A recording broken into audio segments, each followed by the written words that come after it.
네, 시청자 여러분 안녕하십니까? 포항 MBC 뉴스투데이입니다. 오늘은 어제보다 기온이 큰 폭으로 떨어지면서 춥겠습니다. 어제와 오늘의 기온차가 많게는 14도까지 나겠는데요. 내일은 영하의 추위를 보이겠습니다. 송혜림 기상캐스터입니다. 네, 오늘 어제같이 옷 가볍게 입으시면 많이 춥겠습니다. 옷 따뜻하게 입고 나가시기 바랍니다. 기온이 점점 떨어지고 있는데요. 여기에 바람까지 강하게 불어서 더 춥게 느껴지겠습니다. 어제 낮 최고 기온 포항과 경주가 19도 가까이 올랐는데요. 오늘은 5도 내외까지 뚝 떨어지면서 어제 오늘 기온차가 10도에서 많게는 14도나 나겠습니다. 한편 경북 서부 내륙을 중심으로는 눈이 오겠고요. 울릉도와 독도 지역에는 매우 강한 비바람이 불겠습니다. 울릉도 지역은 오후가 되면 비나 눈으로 바뀌어서 내리겠습니다. 자세한 지역별 날씨 알아보겠습니다. 경북 동해안 지역은 구름만 많은 가운데 오전까지 바람이 강하게 불겠고 오후가 돼도 약간 강하게 불겠습니다. 낮 최고 기온은 울진이 6도, 영덕 5도, 포항 6도, 경주 5도가 예상됩니다. 울릉도와 독도 지역은 비나 눈이 내리겠고요. 바람이 매우 강하게 불어 주의가 필요하겠습니다. 낮 기온은 울릉도가 4도, 독도 6도가 예상됩니다. 동해상에는 비가 내리겠고요. 동해 먼바다와 동해 중부 앞바다에는 풍랑경보가 발효 중입니다. 남부 앞바다에도 주의가 발효 중입니다. 바다의 물결 풍랑특보가 발효 중인 가운데 최고 6m로 매우 높게 일겠습니다. 이번 날인 내일은 경북 동해안 지역 영하의 추위를 보이겠고요. 크리스마스 당일에도 기온이 조금 오르긴 하지만 추위는 여전하겠습니다. 날씨였습니다. 지난 9월 규모 5.8의 유례없는 강진에 시민들은 공포에 휩싸였습니다. 550여 회의 여진이 석 달째 계속되면서 경주 지진은 여전히 현재 진행형입니다. 김영일 기자가 보도합니다. 지난 9월 12일 경주시 남남서쪽 9km 지점에서 규모 5.8의 강진이 발생했습니다. 크게 놀란 시민들이 아파트와 건물에서 뛰쳐나왔고 학교 운동장에는 밤을 지새우는 시민들로 넘쳐났습니다. 창문이 막 다다다다다다다큰 곧 떨어질 파이라요. 기절할 뻔했네. 자다 일라면. 경주 지역 2,800여 채의 한옥이 부서졌고 복구도 채 이루어지지 않은 상태에서 태풍까지 덮쳤습니다. 집이 물러질까 봐요. 걱정이 돼가 잠도 못 자고 어지럽고 입맛도 없고 이러니다. 강진이 발생한 이후 수동 정지했던 월성원전의 안전성도 쟁점으로 부각됐습니다. 지진 계측기와 압력관 내진 성능 등이 논란이 됐고 활성 단층에 대한 정밀 조사조차 이루어지지 않은 상태에서 원자력 안전위원회는 문제가 없다며 최근 재가동을 승인했습니다. 지질조사에 의한 어떤 결과도 밝혀지지 않은 상태에서 재가동을 무조건 결정한다는 것은 위험에 노출되는 상태로 주민들을 내몰겠다라는 것이기 때문에 석 달째 이어지고 있는 여진도 문제입니다. 550여 회나 여진이 계속되고 최근에는 규모 3.0을 넘는 지진이 2번이나 잇따라 더 큰 지진이 다시 발생하지 않을까 걱정이 커지고 있습니다. 계속 여진들이 만약에 발생한다 그러면 그런 미소 지진이 또 이어지면 더 큰 지진을 이제 건드릴 수가 있거든요. 단층들을. 5.8이 좀 더 큰 지진, 6 넘어가는 지진의 어떤 전진처럼 될 수도 있는 거거든요. 유례없는 강진이 발생한 지 석 달이 지났지만 여진이 계속되고 있고 원전 안전성 논란까지 더해지면서 정부 차원의 근본적인 대책이 시급합니다. MBC 뉴스 김혁일입니다. 상주 영덕 고속도로가 착공 7년 만인 오늘 개통돼 영양, 청송, 영덕 등 경북 동북부 지역의 접근성이 크게 좋아집니다. 상주 영덕 고속도로는 총 연장 107.6km로 2조 7,500억 원의 공사비가 들었고 3시간 걸리던 상주 영덕 간 차량 운행 시간이 1시간으로 단축됩니다. 또 영덕에서 서울 간도 3시간이면 가능해 동해안권 주민들의 수도권 접근성에 상당한 도움이 예상됩니다. 특히 충남 당진에서 대전구와 세종시, 상주, 안동, 영덕을 잇는 동서 4축 고속도로가 완성됐다는 점에서 지역 간 소통에 크게 기여할 것으로 보입니다. 개통식은 오늘 오후 2시 의성휴게소에서 열립니다. 겨울 별미인 과메기는 요즘 꽁치가 대세인데요. 포항 꽁치 과메기의 틈새 속에서 영덕에서는 청어로 원조 과메기 명맥을 이어오고 있습니다. 김기영 기자가 취재했습니다. 겨울 해풍이 반가운 덕장에 청어 과메기가 내걸렸습니다. 은빛 껍질에 영롱한 오메가3 기름이 배어나와 침샘을 자극합니다. 청어는 꽁치보다 두툼해 씹는 맛이 좋다는 입소문이 나 있습니다. 영덕 창포리 바닷가에는 70년대 흔하게 잡히던 청어로 과메기를 생산해 지난달 지리적 표시 등록을 했습니다. 제 어머니는 어릴 때 저는 기억으로는 과메기를 했거든요. 그러니까 뭐 계속 문명은 유지해 오지 않았겠나 하는 생각이 듭니다. 과거에는 알을 빼내고 고기는 싼 값에 양식어류 사료로 판매하는 데 그쳤지만 청어 과메기를 생산하면서부터 어가 상승에 기여하고 있습니다. 최근 2, 3년 전부터 단가 자체가 계속 올라가는 거예요. 그래서 원인을 알아보니까 청어 과메기가 단지가 생겨가지고 마침 청어 어획량도 늘었습니다. 연간 7만 톤에 이르던 우리나라 청어 어획량은 10여 년 전 5천 톤까지 떨어졌다가 최근에는 2, 3만 톤씩 잡히고 있습니다. 포항 특산품인 과메기의 주 재료는 원양산 꽁치.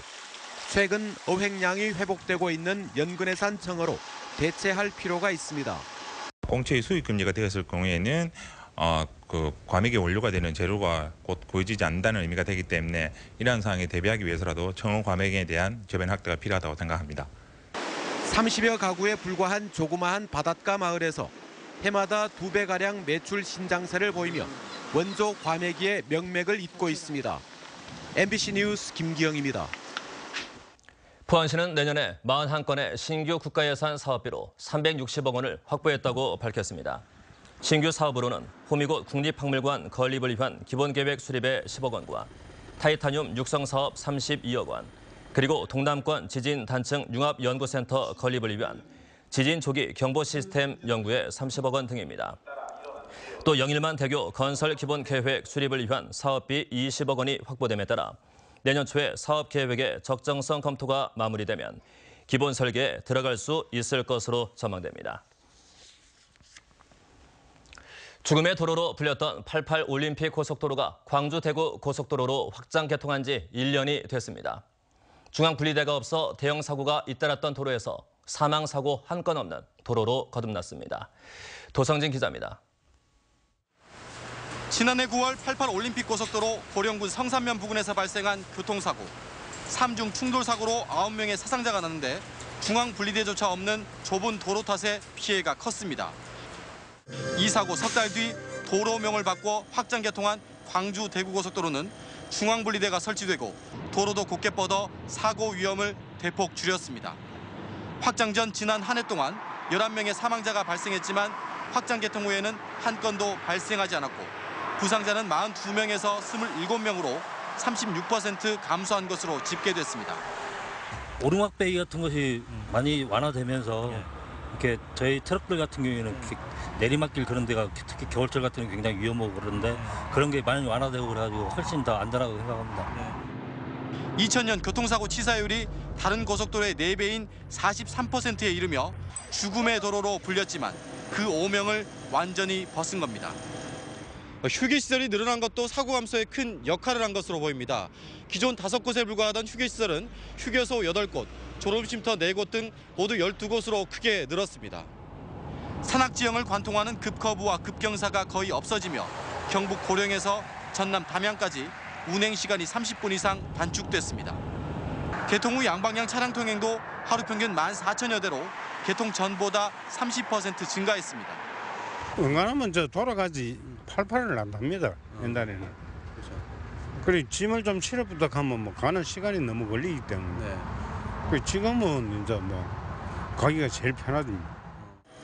개통 전 달구벌과 빛고를 뜻하는 달빛 고속도로의 명칭은 수용되지 않았지만 대구와 광주의 달빛동맹 민관협력위원회는 명칭 변경을 지속적으로 추진해 나가기로 했습니다. MBC 뉴스 도성진입니다.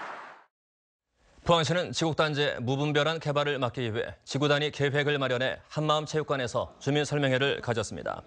포항시는 지곡단지 롯데마트 인근에 주상복합 아파트가 들어서는 등 고밀도 개발에 따른 부작용이 나타남에 따라 고층 아파트와 주유소 등이 들어서지 못하도록 하는 도시관리계획 변경안을 마련했다고 밝혔습니다. 하지만 주민들은 변경안이 당초안보다는 낫다고 하더라도 현재 체육시설과 주차장으로 쓰는 곳에 5층 이하의 건물을 지을 수 있다며 추가 건물이 들어서는 것을 받아들일 수 없다며 반발했습니다. 낙동강은 태백시 황제에서 발원되는 낙강과 영양 1월선에서 반변천, 즉 동강이 합쳐진 말인데요. 두 강은 바로 안동에서 만나 본류를 형성하는데 안동이 낙동강의 시발짐을 알리는 표지석이 세워졌습니다. 조동진 기자의 보도입니다. 태백시 황지연못에는 낙동강 1300리가 이곳에서 시작된다는 표지석이 있습니다. 낙동강은 사실 황지에서 발현된 낙강과 영양 1월선에서 내려오는 반변천, 즉 동강이 합쳐져서 만들어진 이름입니다. 낙강과 동강에다 기란천까지 안동에서 만나 거대한 본류를 이루게 됩니다. 고려시대 안동의 옛 이름이 영가였는데 영은 이수, 즉 두 개의 물이 합쳐진다는 뜻으로 낙강과 동강이 합쳐지는 역사적인 의미를 고증하고 있습니다. 안동시는 용상동 낙동강 둔치에 공원을 조성하고 이곳이 낙동강의 시발점을 알리는 표지석을 세웠습니다. 우리 안동 문화 또 낙동강의 어떤 얽힌 이야기들 우리 시민들도 알고 또 우리 전 국민들도 실질적인 시발지가 여기라는 것을 알리기 위해서 오늘 이렇게 표지 제막식을 하게 되었습니다. 낙동강은 물산과 인물이 교류했던 것으로 그 중심은 안동이었습니다. 남쪽으로부터 어류와 소금을 실은 거룻배가 강을 거슬러 안동을 지나 예안까지 올라와 물건을 팔았습니다. 내려갈 때는 안동에서 생산하는 물건을 싣고 하류로 내려가는 교육의 중심 역할을 했습니다. 영남을 관통하는 낙동강은 물길과 역사와 문화가 흐르는 삶의 젖줄이기도 합니다. 낙동강을 젖줄이라고 하고 있습니다. 그래서 이 낙동강의 표석지라는 것은 우리나라의 역사, 이남의 역사를 장식하고 있는 강입니다. 유구한 영남의 역사와 함께한 낙동강의 의미가 시발지 표지석을 초월하는 국민의 강으로 공유될 수 있기를 기대해 봅니다. MBC 뉴스 조동진입니다. 오늘 오전 5시 31분쯤 포항시 북구 북쪽 9km 지역에서 규모 2.2의 지진이 발생했습니다. 기상청은 현재까지 피해가 발생했거나 지진을 느꼈다는 신고가 없었다며 이번 지진으로 인한 피해는 없을 것으로 예상한다고 밝혔습니다. 경상북도의회 청렴도가 전국 평균 이하인 것으로 나타났습니다. 국민권익위원회가 발표한 지방의회 청렴도 조사에 따르면 전국 17개 시도 광역의회 가운데 경상북도의회 종합청렴도는 10점 만점에 5.69점으로 전국 평균 5.97점보다 낮았습니다. 대구시의회 청렴도도 전국 평균보다 낮은 5.71점으로 나타났습니다. 포항산림대학교는 제22회 1급 응급구조사 국가고시에 응급구조과 졸업예정자 47명이 응시해 전원이 합격했다고 밝혔습니다. 이는 전국 평균 합격률 84.5%보다 높고 3년 연속 100% 합격을 기록한 것입니다. 산림대학교 응급구조과는 1995년 개설돼 올해까지 1000여 명이 졸업했고 119 구급대와 해양경찰, 주요 기업 안전센터 등에 취업했습니다. 중국 태안시 태산 석각 탁본전이 어제부터 사흘간 경주 동국대학교 100주년 기념관에서 열리고 있습니다. 국제아시아 민속학회 한국지부와 중국 태안시 박물관 등이 주최하는 이번 탁본전은 유네스코 세계문화유산으로 지정된 중국 태안시 지역에 석각 문화를 접할 수 있는 좋은 기회가 될 것으로 기대됩니다. 석각은 돌에 새긴 문자나 그림 등으로 중국 태안시에만 6천여 개가 남아 전해오고 있습니다. 포스코가 연말 연시를 맞아 포항주재 직원 7천여 명에게 10만 원 상당의 전통시장 상품권을 지급했습니다. 포항제철소 환경차원그룹 임직원들은 어제 큰 동해시장에서 지급받은 상품권을 이용해 시장 내 식당에서 점심을 먹고 과일과 생필품 등을 구입했습니다. 한편 포항제철소는 2010년부터 올해까지 직원들에게 보상과 격려금으로 전통시장 상품권 250억 원어치를 지급했습니다. 경상북도가 운영하는 농특산물 전문 쇼핑몰인 사이소의 판매액이 꾸준히 증가하고 있습니다. 경상북도에 따르면 올 들어 지난달까지 매출액은 51억 원으로 이 추세라면 연말까지 최대 55억 원까지 바라볼 수 있을 것으로 보입니다. 사이소의 매출액은 첫 해인 지난 2007년 1억 9천만 원에서 꾸준히 늘어나 지난해는 44억 2천만 원을 기록했습니다. 한편 품목별로는 사과가 13억 9천만 원으로 전체 매출액의 27%를 차지했고 다음으로 곶감이 3억 4천만 원, 고등어가 3억 3천만 원 순으로 나타났습니다. 해외 박람회 등에 참가한 경북도 내 기업들이 실제로 수출에 효과를 보는 시기는 행사 뒤 6개월에서 1년 사이가 가장 많은 것으로 조사됐습니다. 경상북도가 지난달 30일부터 지난 13일까지 해외 박람회와 무역사절단 등에 참가한 170개 업체를 대상으로 설문조사한 결과 실질적인 수출 성과가 나타난 시기는 6개월에서 1년 사이가 41%로 가장 많았고 이어 1년에서 2년 사이가 29%로 파악됐습니다. 수출 애로사항으로는 유망 바이어 발굴 부족이 36%로 가장 많았고 중국 제품으로 인한 가격 경쟁력 약화가 20%, 그리고 운영자금 부족이 16% 순으로 분석됐습니다. 울산박물관 신광섭 관장의 특강이 내일 국립경주박물관 강당에서 열립니다.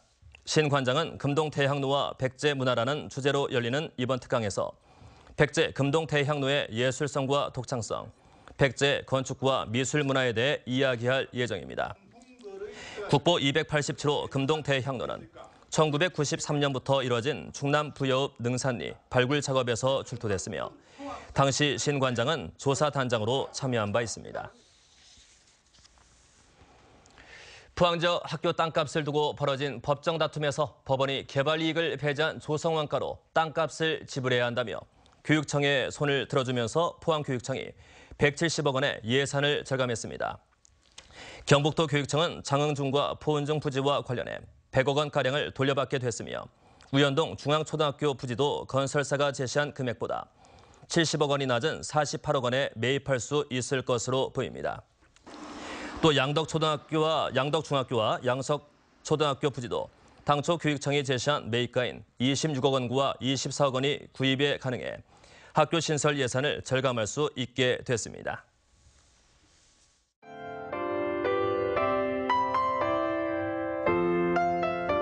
네, 오늘 어제같이 옷 가볍게 입으시면 많이 춥겠습니다. 옷 따뜻하게 입고 나가시기 바랍니다.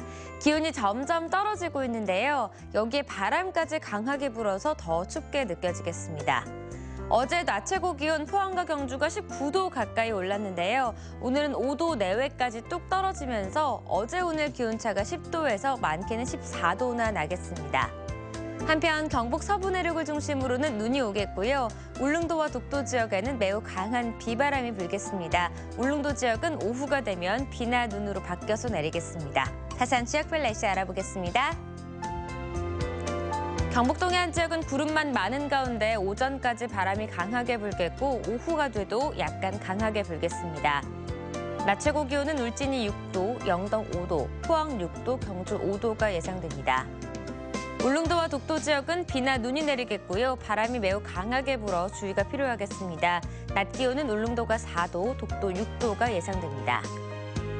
동해상에는 비가 내리겠고요. 동해 먼바다와 동해 중부 앞바다에는 풍랑경보가 발효 중입니다. 남부 앞바다에도 주의가 발효 중입니다.